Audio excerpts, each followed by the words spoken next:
Before the Fellowship was the greatest story you've never heard. I'm Cameron. I'm Dan.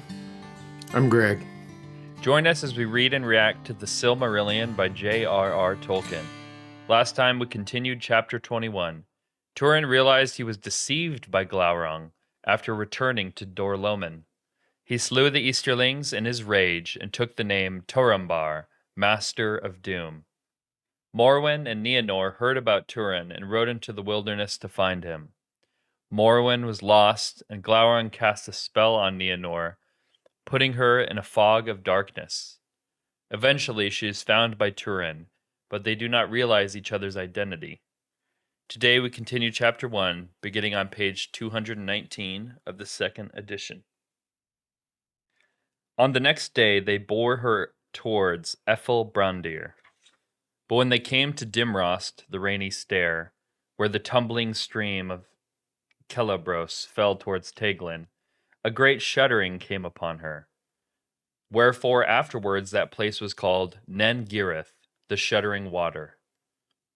Ere she came to the home of the woodman upon Amon Obel, she was sick of a fever. And long she lay thus, tended by the women of Brethil. And they taught her language as to an infant. But ere the autumn came, by the skill of Brandir, she was healed of her sickness, and she could speak. But nothing did she remember of the time before she was found by Turambar on the mound of Hodden Elith. And Brandir loved her, but all her heart was given to Turambar. In that time the woodmen were not troubled by the Orcs, and Turambar went not to war, and there was peace in Brethil. His heart turned to Níenel, and he asked her in marriage, but for that time she delayed in spite of her love. For Brandir foreboded he knew not what, and sought to restrain her, rather for her sake than his own, or rivalry with Turambar. And he revealed to her that Turambar was Túrin, son of Hurin, and though she knew not the name, a shadow fell upon her mind.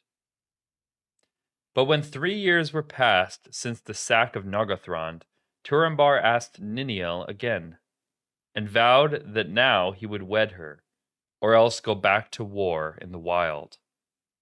And Níniel took him with joy, and they were wedded at the midsummer. And the woodmen of Brethil made a great feast. But ere the end of the year, Glaurung sent Orcs of his dominion against Brethil. And Turambar sat at home, deedless, for he had promised to Níniel that he would go to battle only if their homes were assailed. But the woodmen were worsted, and Dorlas upbraided him that he would not aid the people that he had taken for his own. Then Turambar arose and brought forth again his black sword, and he gathered a great company of the men of Brethil, and they defeated the Orcs utterly. But Glaurung heard tidings that the black sword was in Brethil, and he pondered what he heard, devising new evil. In the spring of the year after Níniel conceived, and she became wan and sad, and at the same time there came to Brandir the first rumors that Glaurung had issued from Nargothrond. Then Turambar sent out scouts far afield, for now he ordered things as he would, and few gave heed to Brandir. As it drew near to summer, Glaurung came to the borders of Brethil, and lay near the west shores of Teglin. And then there was great fear among the woodfolk, for it was now plain that the great worm would assail them and ravage their land, and not pass by, returning to Angband as they had hoped. They sought therefore the counsel of Turambar, and he counseled them that it was vain to go against Glaurung with all their force, for only by cunning and good fortune could they defeat him. He offered therefore himself to seek the dragon on the borders of the land, and bade the rest of the people to remain at Brandir, but to prepare for flight. For if Glaurung had the victory, he would come first to the woodmen's home to destroy them, and they could not hope to withstand him. But if they then scattered far and wide, then many might escape. For Glaurung would not take up his dwelling in Brethil, and would return soon to Nargothrond. Then Turambar asked for companions willing to aid him in his peril, and Dorlas stood forth, but no others. Therefore Dorlas upbraided the people, and spoke scorn of Brandir, who could not play the part of the heir of the house of Haleth. And Brandir was ashamed before his people, and was bitter at heart. But Hunthor, kinsman of Brandir, asked his leave to go in his stead. Then Turambar said farewell to Níniel, and she was filled with fear and foreboding, and their parting was sorrowful. But Turambar set out with his 2 companions, and went to Nen Girith.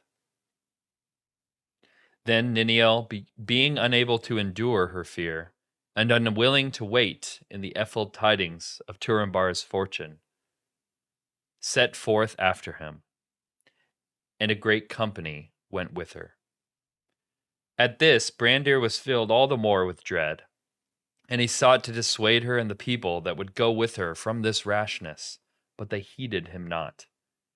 Therefore he renounced his lordship, and all love for the people that had scorned him, and having not left but his love for Níniel, he girt himself with a sword and went after her. But being lame, he fell far behind. Now Turambar came to Nen Girith at sundown, and there he learned that Glaurung lay on the brink of the high shores of Teglin, and was like to move when night fell. Then he called those tidings good, for the dragon lay at Kabed en Aras, where the river ran in a deep and narrow gorge that a hunted deer might overleap. And Turambar thought that he would seek no further, but would attempt to pass over the gorge. Therefore he purposed to creep down at dusk, and descend into the ravine under night, and cross over the wild water, and then to climb up the further cliff, and so come to the dragon beneath his guard. This counsel he took, but the heart of Dorlas failed when they came to the races of Teiglin in the dark, and he dared not attempt the perilous crossing, but drew back and lurked in the woods, burdened with shame. Turambar and Hunthor nonetheless crossed over in safety, for the loud roaring of the water drowned all other sounds, and Glaurung slept. But ere the middle night the dragon roused, and with a great noise and blast cast his forward part across the chasm, and began to draw his bulk after. Turambar and Hunthor were well nigh overcome by the heat and the stench, and they sought in haste for a way up to come at Glaurung. And Hunthor was slain by a great stone that was dislodged from on high by the passage of the dragon, and smote him on the head and cast him into the river. So he ended, of the house of Haleth, not the least valiant. Then Turambar summoned all his will and courage, and climbed the cliff alone, and came beneath the dragon. Then he drew Gurthang, and with all the might of his arm and of his hate, he thrust it into the soft belly of the worm, even up to the hilts. But when Glaurung felt his death pang, he screamed, and in his dreadful throe he heaved up his bulk and hurled himself across the chasm, and there lay lashing and coiling in his agony. And he set all in a blaze about him, and beat all to ruin, until at last his fires died, and he lay still. Now Gurthang had been wrested from Turambar's hand in the throe of Glaurung, and it clave to the belly of the dragon. Turambar therefore crossed the water once more, desiring to recover his sword and to look upon his foe, and he found him stretched at his length, and rolled upon one side. And the hilts of Gurthang stood in his belly. Then Turambar seized the hilts and set his foot upon the belly, and cried in mockery of the dragon, and his words at Nargothrond, "Hail, worm of Morgoth! Well met again! Die now, and the darkness have thee. Thus is Túrin, son of Húrin, avenged. Then he wrenched out the sword, but a spout of black blood followed it and fell on his hand, and the venom burned it. And thereupon Glaurung opened his eyes and looked upon Turambar with such malice that it smote him as a blow. And by that stroke and the anguish of the venom, he fell into a dark swoon and lay as one dead, and his sword was beneath him.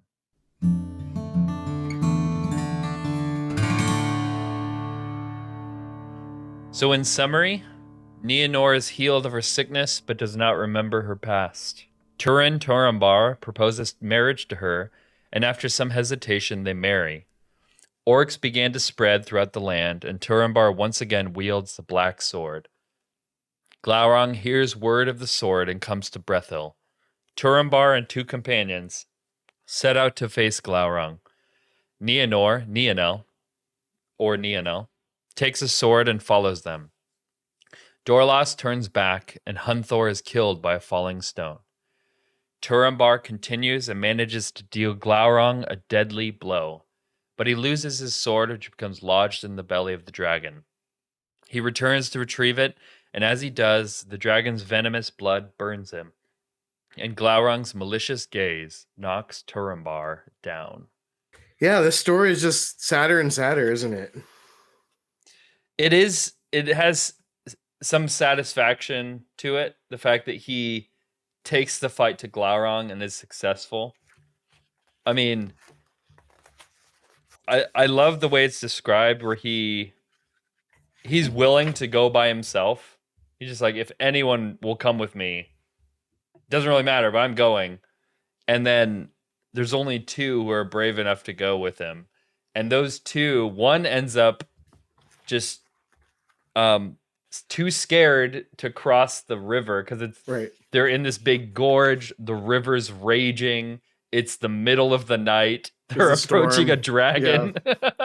And he's like, I give up. And he just leaves in shame. Yeah. And then the other one tries to go with him, but then is killed by a falling rock. So Túrin is just so brave. Maybe you'd say foolhardy. I don't know. I think he's brave. I think we've kind of come to this point where he's like got nothing to lose, you know. But he also has a plan. He's not like running at Glaurung, screaming at him.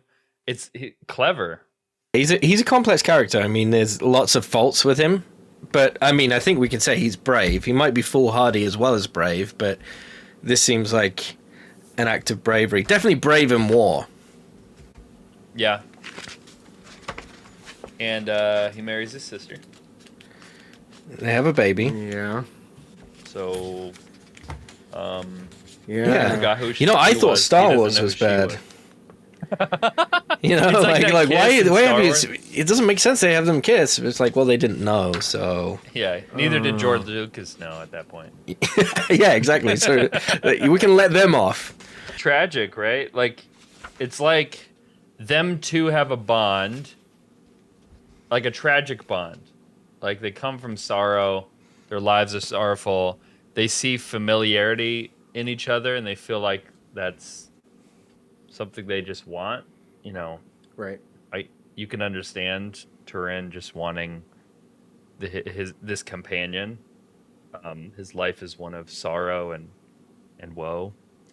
But it is tragic because they just don't know. They're both sad people coming together. Yeah. I feel like there's got to be a happy ending, though, right? I don't know. Greg only let me read like 2 pages. So I know how it ends. Yeah, well, me too. Okay, I do feel Brandir is like an interesting character in this story too. He's the one that cures her of her sickness, and he loves her, and he loves her. His whole heart. Or loved her, but all her heart was given to Turambar. Yeah, Sad and then day. Is he the one who follows them, but he has like a limp? Yes. Oh, I just thought that meant he's lame, as in like he's just not Like he's a very cool. loser. Yeah. I'm kidding. But being a loser, he's so far behind. What a dweeb. Therefore, he renounced his lordship and all love for the people. This is after they didn't listen. He's like, well, he is a bit lame in both senses because they don't follow his leadership. And then he's like, all right, fine, I'll go. Runs after them, but falls far behind. It's also another layer of just depressing. Mm-hmm. How is this story like so depressing, but also good and enjoyable? That's a great question. I wouldn't call it good or enjoyable. You don't think it's a good story? Well, good isn't like the quality of the story. No, I think it's well written. It's interesting. It's full of darkness.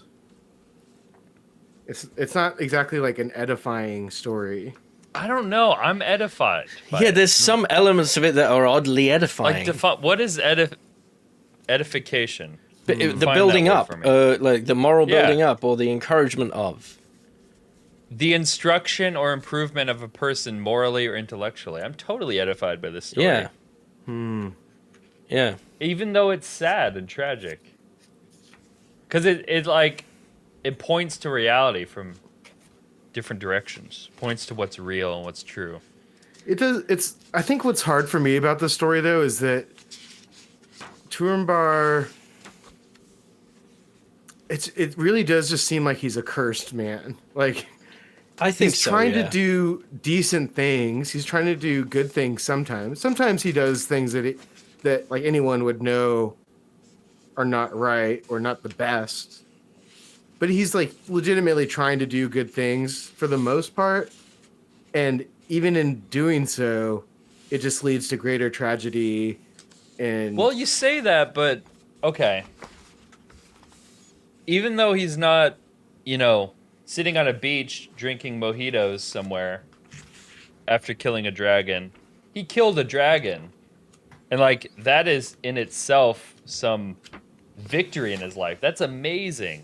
Mm-hmm. Like, we shouldn't consider a happy ending to be, like, a emotionally satisfying ending for the hero, but a virtuous, victorious ending. Like, his bravery and his intelligence led to this moment where he's able to free this land from this scourge. I don't know. I mean, I appreciate the story. Maybe I'm just wired differently, but I don't know. And I've also read ahead, and spoiler, he doesn't end his life in like a virtuous manner. Yeah. He doesn't exactly like. There's not really redemption for him. He's not. We haven't seen that yet.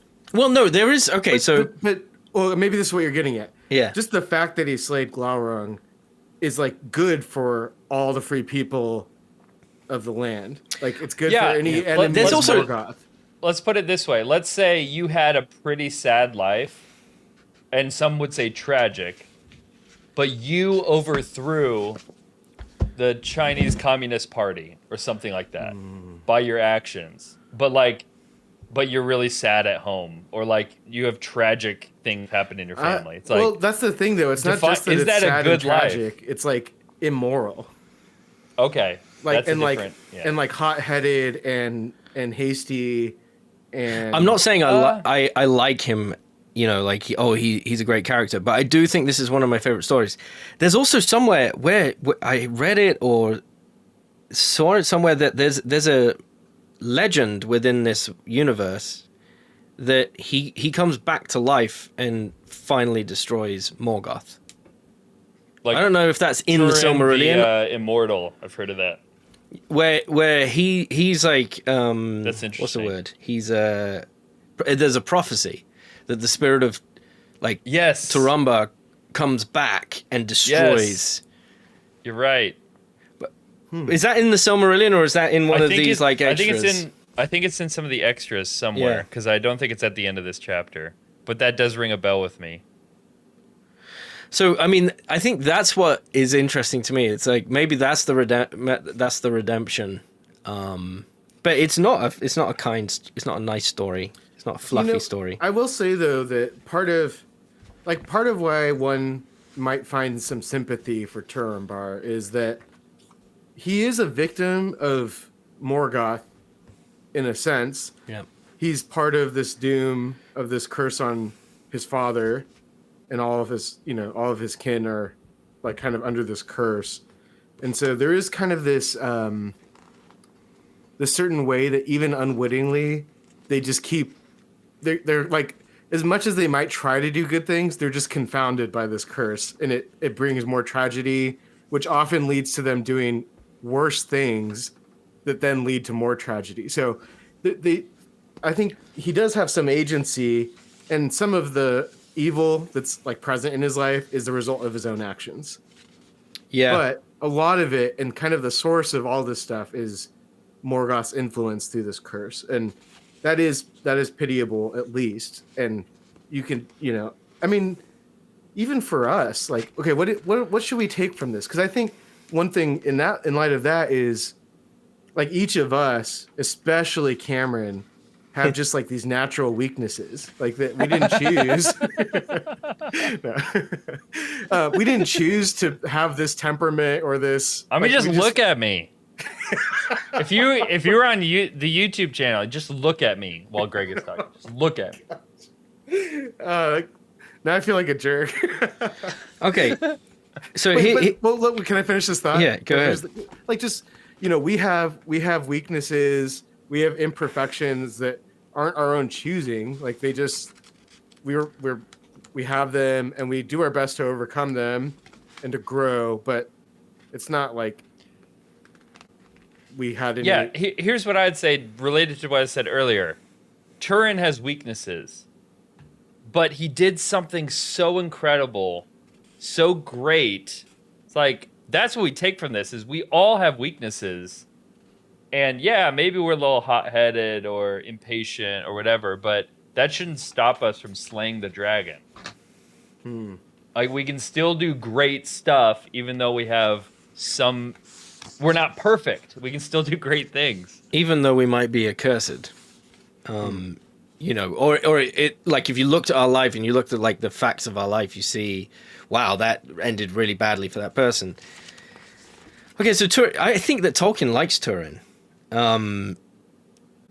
I think Tolkien really likes him. I mean, like, in the Lay of the Children of Húrin, this is how he's described. On manhood's threshold, he was mighty holden. In the wielding of weapons and in the weaving song. He had a minstrel's mastery, but mirth was not in it. For he mourned the misery of the men of Hithlum. Yet greater his grief grew thereafter, when from Hithlum's hills he heard no more. And no traveller told him tiding of Morwen. For those days were drawing to the doom of the gnomes and the power of the prince of the people of hell. He's wielding weapons. He has minstrel's mastery. He's mighty holden, but he's sad. Like, this is. It seems that Tolkien is showing this great hero. In a way, he's a hero. There's obviously moral problems with him. He can do heroic things, but he's stricken with tragedy and sadness, and I think Tolkien likes him. I do wonder. I think it hasn't come out just yet, but our little bonus episode that Dan and I recorded on the Chippy book, there is something about. I'm sure there's something that Tolkien can relate to in Túrin, because Túrin, kind of above all else, like what really is the context of his whole life is war. He's like a child of war. His father was a warrior who was captured in war, and his homeland was pillaged by enemies. And like, he's just been, and of course, if that's like your whole life, like even before you were born and all through your life, you're born into this pre-existing conflict and just thrust into it from the very beginning of your life. Of course, it's going to include destruction and despair, and you will not only witness evil things, but you may be forced to do evil things at certain moments, or and at the same time, it demands heroics too, and it demands bravery. So I think maybe that's part of. And I mean, Tolkien, he wasn't a child in the First World War, but he had seen both great wars firsthand, and I think there's something that's hard maybe for us to grasp of like the atrocities of that war. Like you see it in all kinds of art that came in the 50s and 60s, like people that had lived through the Second World War and really seen terrible things. There's like really amazing art that comes from that has some serious darkness in it, you know. Yeah, I mean, Tolkien had written, after I think World War One, when he was doing his undergrad, he wrote this story that has some elements of, I think we might have talked about it last week a little bit, elements of the Silmarillion in it. But apparently it was really depressing that people were genuinely worried about him because it was just dark and death and broodiness, and he was a teenager too, so there's part of that. But yeah, he experienced a lot of loss and grief in his life. Mm-hmm. What aspects of Túrin's life would you say are just patently immoral?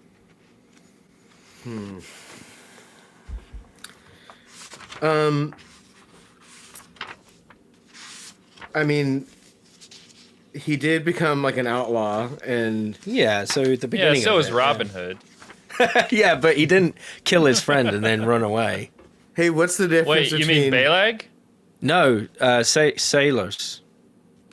Oh yeah, remind me what happened there. So basically, they were like in some kind of kerfuffle about something, and Salos is Right. running away, and Salos falls into a pit and dies. But at being given chase from Yeah, Túrin, but So? then he like doesn't stand up and face the fact, and then he joins a band of Okay. people that kill orcs and men and anything that crosses Okay, their path. there you go. So There you go. yeah, To me, what's the difference between outlaws and in-laws? outlaws are nice. time. I don't know. Outlaws are wanted. Hey yo. No, my in-laws are great. In case they're listening, I love them. All right.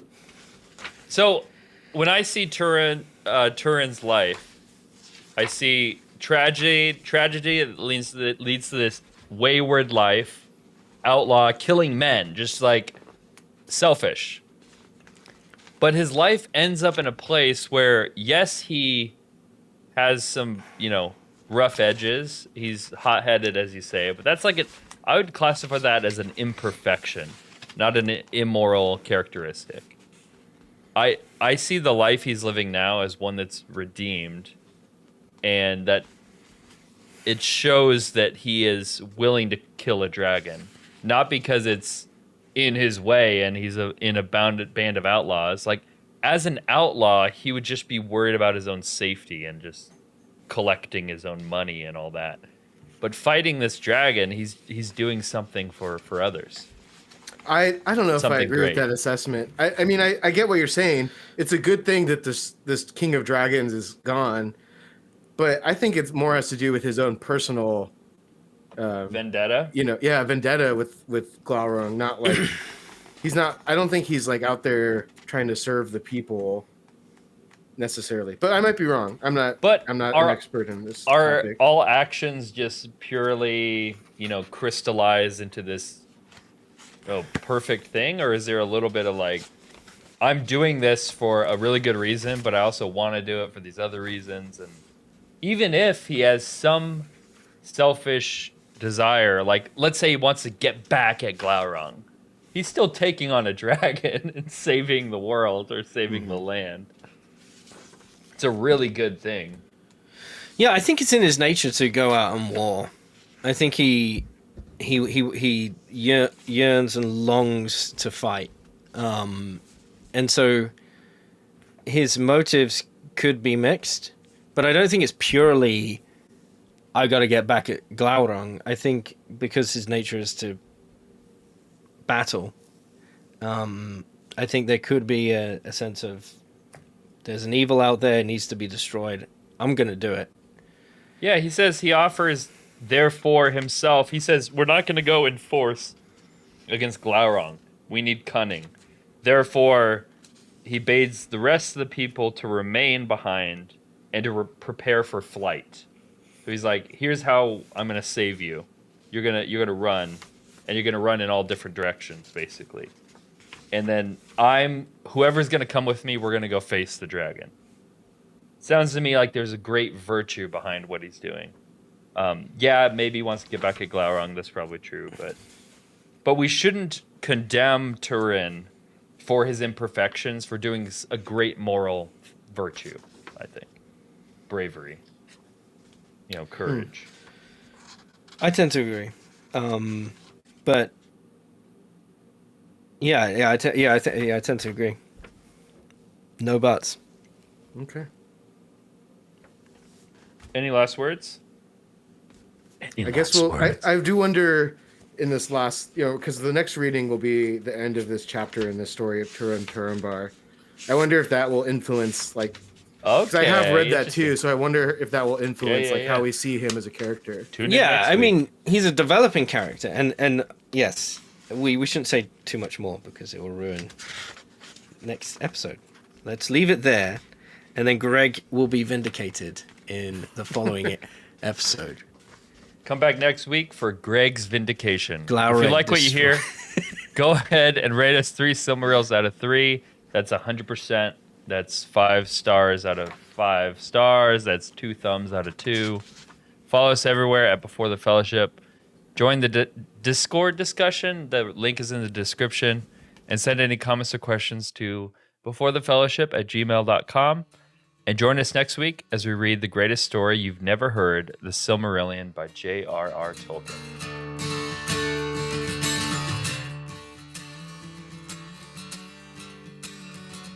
Impact. I want to change my name because you guys keep doing it loads. I want to do it in honor of Níniel. I want to call myself Daniel. Danielle, that has a ring to it. Yeah. The most tragic character so far.